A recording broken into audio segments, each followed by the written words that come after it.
When you are in your library, start by following the prompts to create a new project for your paper. Then add sources within the project by selecting the type of source you are trying to create and having the citation generated for you in multiple different styles. However, you will likely never need these individual citations since we compile them into a full works cited for your project at the end. You will have the opportunity to take notes on each source, pulling out a quote or image, where you found it within the source, and paraphrasing why you think it will be beneficial to your paper. Here is what a source will look like once multiple notes have been added. Your quote, comment, and each in-text citation generated for you.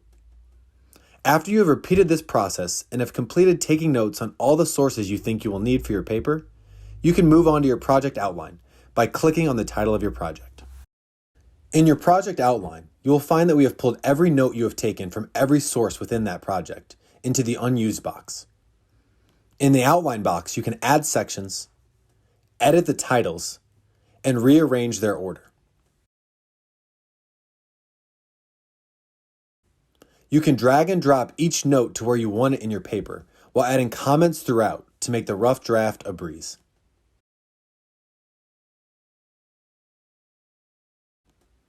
If you delete a section, all notes and comments within that section will be moved back to the unused box. However, comments in the unused box will be deleted once you refresh the page. So if you want to save a comment for later, make sure to add it back to a section. When you are happy with your outline, you can work through it while writing your paper with each quote, comment, and in-text citation at your fingertips. Finally, when your paper is done, you simply hit Download Works Cited, select the correct project, and copy and paste the full works cited into your paper. Now let's get started.